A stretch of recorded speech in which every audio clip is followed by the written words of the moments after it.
Like inflation, fears of a recession, if you're looking to buy or sell your home at this time, you might be feeling a little insecure. Is it a buyer or a seller's market? Should you wait before making any moves?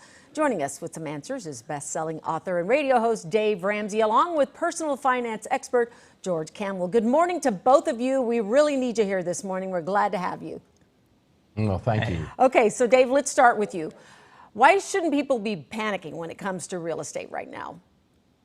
Well, there's a lot of fear out there because there's a lot of negative news in the economy in general. And that's all very, very real.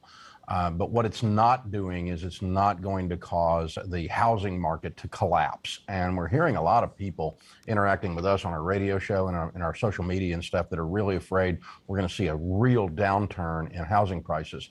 And the data just says that's not true. I know it's a feeling and I know people are afraid, but you know, your feelings aren't facts. And the facts are that we've got a high supply of an undersupply of homes and an oversupply of buyers, which means there's a shortage, and that will maintain the house prices. Now, we are going to return to more selling at appraisal instead of above appraisal, that white hot market after the COVID pandemic, that's gone, and we're going to be in more of a normal market.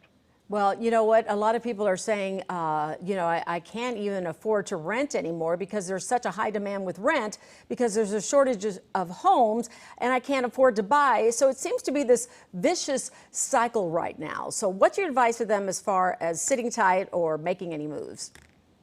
Well, I want people to stay the course. And what we teach is all about wealth building. And the best way to do that is to get out of debt and get a fully funded emergency fund. So if you're feeling the pinch right now, you can't afford everything, it may be time to sit down and do a budget. Pay attention to where every single dollar is going, get on a plan, make some sacrifices, because I want you to be a homeowner, but I don't want that home to own you. And that's what happens when you make a rash decision out of panic and fear. Okay, so sit and watch for just a little bit anyway. And Dave, your last piece of advice, our viewers, has been to stay the course. You've talked about this before.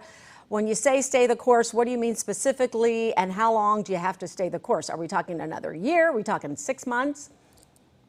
Well, I think the housing market is going to continue to go up in price. And so if you've been priced out with the higher interest rates and with the with the price increases that we've seen in the last 2 years, you're going to have to adjust your expectations in order to get back in the market.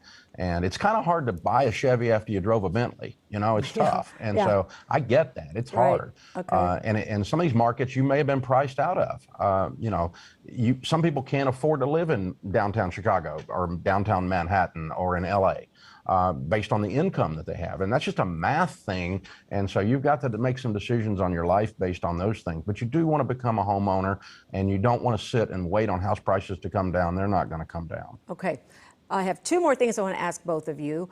The first one is, Dave, I got to ask you, today's Amazon Prime Day. People are going nuts. I have things in my basket. How do you feel about Amazon Prime Day? Should we or shouldn't we? Well, I think your report before was accurate, is that not everything there is necessarily a good buy. And when you buy something you don't need with money that you don't have to impress people that you don't even really like, that's probably a bad idea. Okay. That's called impulsing. And so you just want to avoid that. If it's part of your plan to purchase something, you can get a good buy on it today, that'd be fine. And George has done a bunch of research on the buy now, pay later stuff where people are putting a shirt on 3 payments. Yeah, and layaway. That's just asinine. Right. If you're going to buy it, do it with money you actually have. That's the key. I love it. Okay. Dave, I got to introduce you to Your Caitlin biggest Cody. fan. She is your biggest fans. Harry Styles is to some what you are to her. I just want you to know what this. would Dave Ramsey do every single day, me and my husband? And actually, I have some good news. We just finished baby step 2, and we're debt-free. That's amazing. Way to go. I'm proud I am of you. obsessed with you. Thank you for everything you do. I had to bring her on. She's obsessed with Fangirl. Dave Ramsey. She is your biggest fan, and she's always telling everybody, you should listen to what Dave has to say. So Always. Well, thank you. We're proud of you. Good job. Thank you. And thank you to both of us for joining us this morning. Okay, Caitlin, you go away now. I guess I'll go do the weather. Okay. Thank you. Thank you. Thanks, guys. Good to talk to you. Okay, we're moving on now.